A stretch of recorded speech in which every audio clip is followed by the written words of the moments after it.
Hey guys, Alex Riles here from Tech Data Security Solutions, and I have news for you. It's 2021.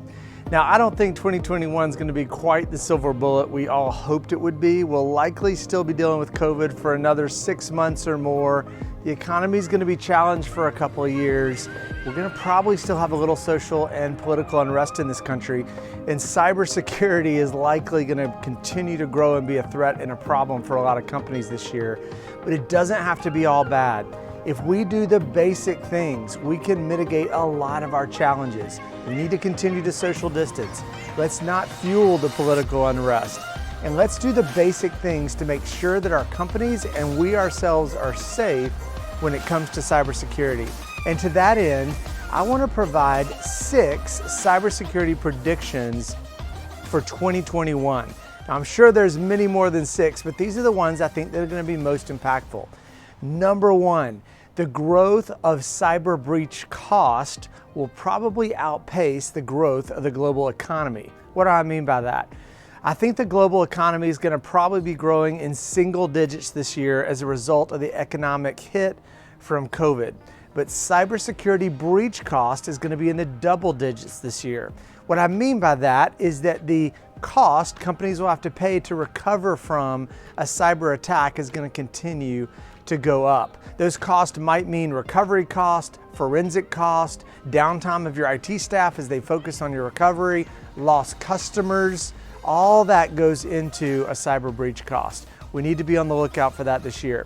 Number 2, we're going to see a shift from work from home to work from anywhere.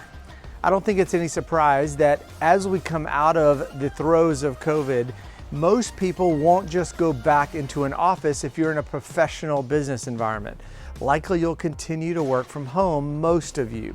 So we need to think about not just that remote from home worker and how to protect them there, which is super important, but those workers will start getting out a little bit. They won't necessarily go back to the office, but they'll be in Starbucks, in hotels and airports.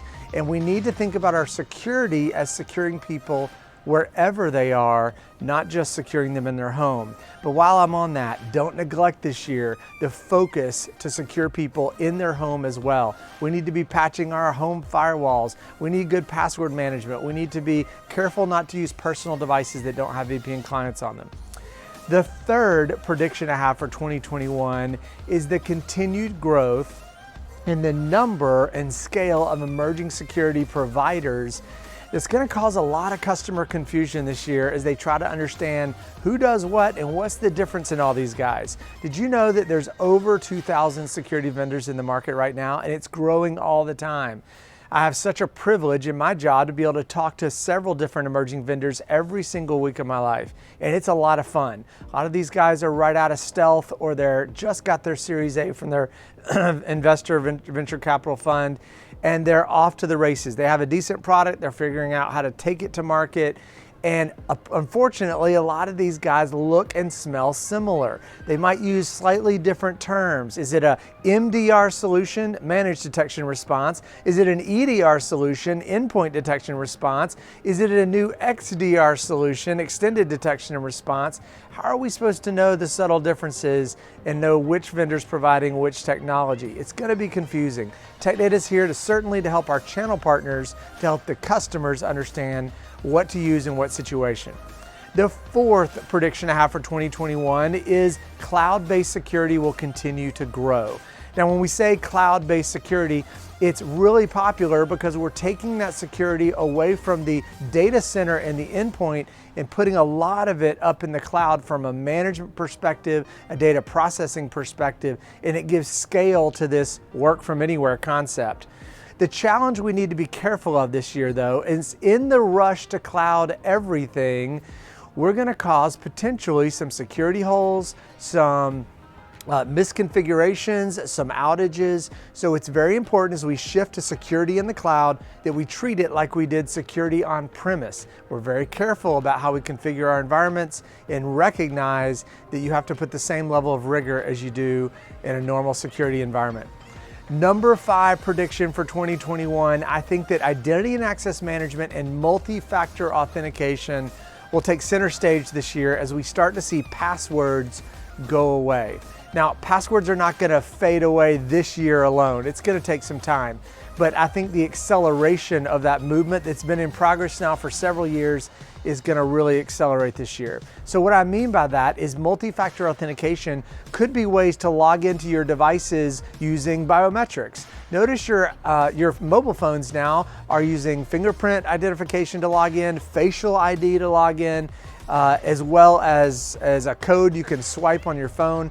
The mobile phone industry has been moving us away from passwords for quite a while, but when it comes to your laptops and your tablets, we need to make sure that we apply the same concepts there as well, because passwords are weak, and we as humans are the weak link. We tend to not create very complex passwords, we don't change them often, and so we need to make sure that we implement good password hygiene, and that comes with a password manager. I can't stress enough how important it is that you invest in a personal password manager. There's lots of great ones on the market. I like LastPass, Keeper, Dashlane. These are great examples. I've got over 400 passwords stored in my password manager on my phone and in my browser on my laptop, so it auto-populates all those username and password fields for me. I don't have to remember any of them, and they're all at least 12 to 13 characters long with special characters and everything else.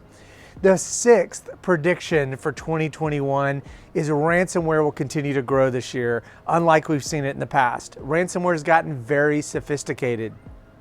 It used to be the game of the script kiddie, and now it's a game for professionals.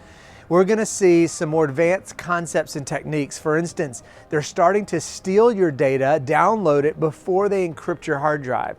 That way, if you choose not to pay the ransom because you have a good backup you can restore from, they can still get you by threatening to send your data out on the internet for your competitors or your customers to see. So we need to make sure we prevent any of the ransomware from getting on the computer in the first place. And that brings me to the final concept here, which is what do we do with all these predictions? How do you respond? And here, I want to recommend a few things for you as a company and for you as an individual. First of all, as a company, it is really important that we focus on 3 areas of security this year if we don't do anything else. And the first one is email security.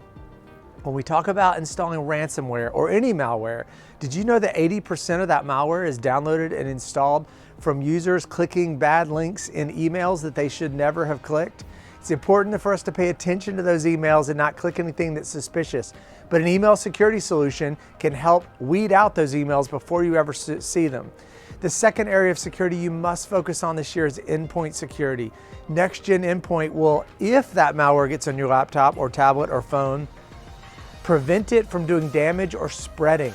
A lot of the current endpoint security solutions can even trap the ransomware before it encrypts your hard drive. Super important. And the third area of security to focus on this year is a good identity and access management solution that can control who comes into your network and what they can do once they're inside, where they can go, whether your workloads are in the cloud or on premise. Now, as individuals, I want to remind you once again, don't forget to get a password manager. It's one of the most basic and good ideas you can implement to have good security hygiene there in your house with your family. Get your whole family one. We have a family plan for LastPass here at my house. I would also tell you have endpoint security installed on any of your personal laptops in your house to make sure that they're secure as well. Now, if you want to hear more security predictions for 2021, I would encourage you to check out Trend Micro has got a really great white paper called Turning the Tide that is a detailed focus analysis of all the predictions that they have for 2021, and it's very comprehensive. I would encourage you to check it out. I hope this has been helpful for you to understand what we're going to see when it comes to cybersecurity in 2021, and I wish you a safe 2021. Thanks, guys.